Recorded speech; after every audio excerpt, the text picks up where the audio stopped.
ini bicara di sini ya. Penasihat hukum saya menuntut beliau 100 miliar untuk hal ini. Semuanya untuk pembelajaran di dalam masyarakat. Ya. Bahwa jangan sampai panjenengan itu melakukan sesuatu hal yang melanggar dengan hukum. Kalau saya melanggar hukum, saya siap untuk dipenjara. Bukan hanya sekedar tutup channel, tapi saya siap untuk dipenjara. Tapi saya siap untuk dipenjara. Nggak tahu, itu mah drama buatan dia aja biar seru-seruan. Mungkin mereka lagi butuh viewers, makanya buat drama. Kalau saya emang nggak peduli, pembuktian intinya gitu ah. Udah jangan dibuat-buat drama. Ilmu lu asli nih, buktiin, angkat telepon gue, udah gitu. Angkat telepon gue yang telepon berkali-kali itu nomor gue. Telepon dong, kan udah nelfonan sama Joko Arek. Bilang dong ke Joko Arek, ayo mau ketemu sama pesulap merah. Gitu, simple. Datang ke Jakarta ketemu gue, jangan malah bikin video di sekitar hotel bilangnya nyari-nyari gue. Mana ada, emang gue tinggal di pinggiran hotel. Aneh banget. Makanya gue bikin kan kemarin, nyari-nyari juga kan. Tapi di sekitar studio. Itu drama yang dia buat aja biar seru channelnya kali. Karena udah tak ketahuan banyak bohongnya kan, dibongkar sama netizen. Akhirnya nyari hal-hal seru lagi. Ya akhirnya dibuat kayak gitu. Tuntutan saya adalah jujur aja dia. Kenapa? Kan dari awal itu jujur.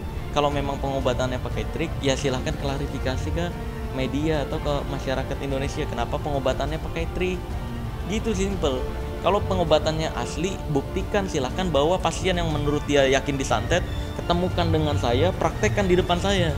Kayak gimana pengobatan yang kelapa isi pakunya kalau emang tanpa trik. Kalau beneran itu ilmu, saya tutup channel. Master Dedi juga siap tutup podcast. Ini tapi kan malah drama, kesono kesini, kesono kesini.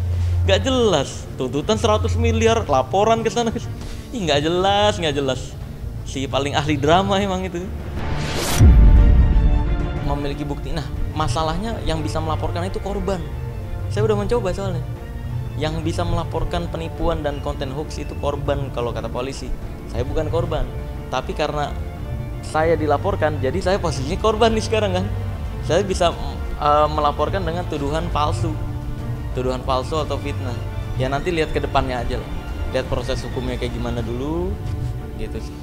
Mungkin niat mereka adalah penuh kebencian, mungkin hati-hati mereka ya. Makanya niatnya bukan lagi mengedukasi masyarakat, tapi memenjarakan pesulap merah mungkin. Tapi saya tidak peduli. Ya udah, mau laporin tuduhannya apa, biarin aja. Mungkin dia nggak ada aktivitas, akhirnya buat laporan. Mumpung lagi naik kan, pansos sekali aja promosi. Ya semoga dapat job yang lebih halal dari promosi ini. Saya doakan.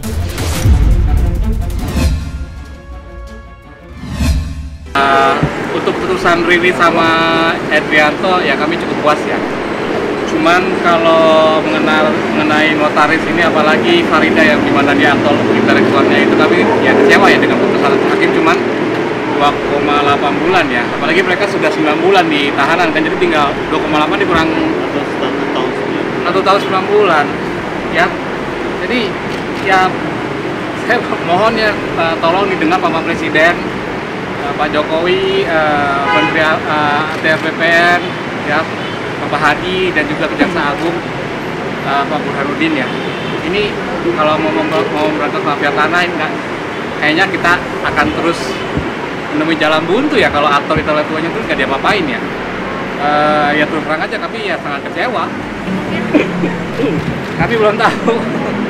Tapi terus terang aja nih keputusannya ya buat saya ya tidak sesuai lah ya. Sudah, apalagi ini kami aja yang sudah viral begini aja, aktor intelektualnya dikasih 2,8 bulan, apalagi banyak masyarakat kecil mau.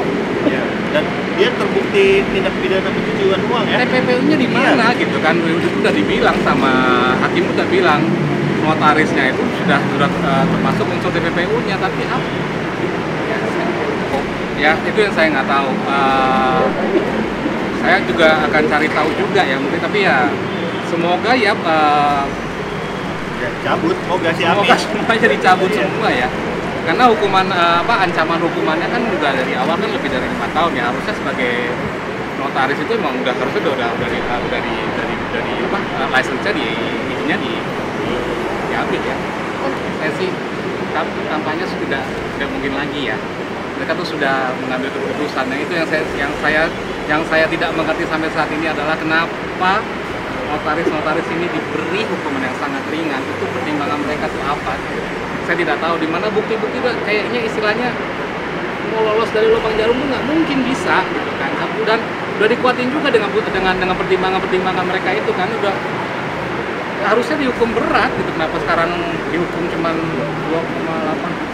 Dan saya udah kirim WhatsApp, kebetulan dia lagi di Thailand, lagi syuting film di sana. Ya dia belum respon, dia hanya kasih emoticon sedih aja. Ya habis inilah akan kita bahas. Nirina sih belum kasih statement apa-apa. Yang mana gitu kan sebenarnya, yang pelaku utamanya atau aktor intelektualnya, tapi kan sama-sama berat ya. Ada pelaku, ada yang ngarahin. Kalau yang ngarahin ini tidak dikasih apa-apa dengan alasan ya mungkin cuma kesalahan dalam kode etik profesi, tidak dengan yang lainnya. Tapi kan efeknya kan ya sangat berat buat kami. Kenapa? Ya itulah. Mungkin kesalahan karena ketidaktahuannya gitu kan. Hanya itu aja kalau menurut saya. Kok harus divonis sampai ke 13 seperti itu kan, seolah-olah dia itu seorang penjahat atau koruptor atau pejabat negara. Dia bukan pejabat gitu loh. Kalau pembayaran kan mungkin teman media juga menyaksikan di saat persidangan bahwa Nirina menerima 1 miliar, Pinta 2 dan yang lain-lain, semuanya menerima uang gitu loh. Jadi pencucian uangnya kemana? Kan tepat sasaran, kan kembali kepada pemilik. Cuma kan almarhum sulit kita ini karena orangnya udah meninggal, karena semua uang juga larinya ke sana. Yang jadi pertanyaan kan seperti Pinta di saat mau membeli rumah di sana, kenapa harus Riri yang dipanggil membayar? Siapa Riri ini sebenarnya? Dan Pinta mengetahui itu. Di persidangan dia tahu Riri datang, kemudian membayar, kan gitu.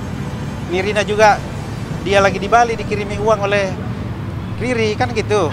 Akhirnya Riri dimarahi oleh Ibu Cut dikarenakan Nirina udah dikasih duit 1 miliar untuk beli rumah katanya di Bali tapi nggak beli. Kan begitu. Nah, mungkin disinilah mungkin ada ketidakpercayaan orang tua terhadap anak. Maunya ibunya itu Riri harus bayar langsung gitu loh. Jangan dikasih duitnya. Kira-kira seperti itu. Menurut saya wajar-wajar saja notaris mendatangi gitu kan, memberi kemudahan ke masyarakat.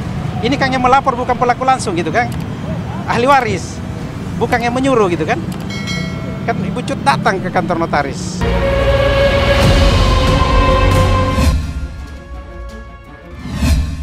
Update terbaru, kita sidang lagi tanggal 24 Agustus dengan agenda mediasi. Seperti yang saya bilang tadi, mediasi itu mediasi para pihak.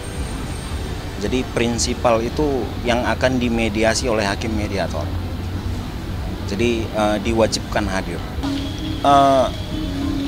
Hak-hak anak agar di masa depannya terjamin. Di bulan ini genap 2 tahun.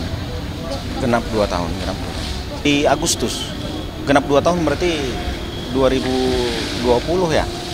Nah, nggak, karena masih kecil ya, masih 2 tahun, saya kira belum mengerti tentang orang tuanya, dia belum mengerti. Tapi perkembangannya anak cukup sehat, lincah. Yang hari ini diperjuangkan itu adalah khusus terhadap anak.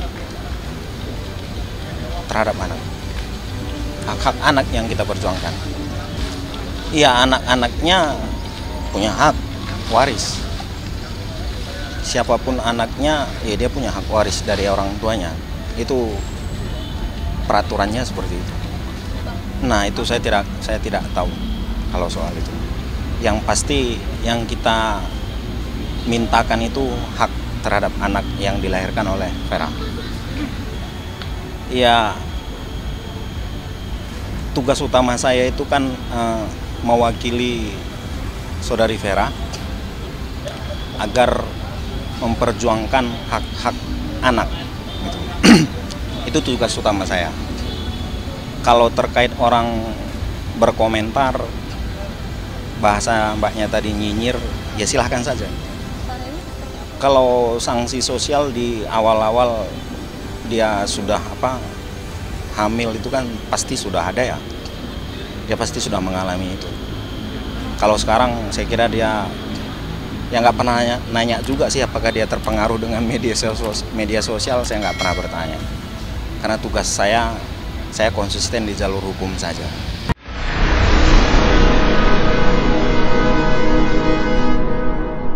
Jadi jangan lupa untuk subscribe Cumi Cumi. Ditekan ya tombol lonceng merahnya.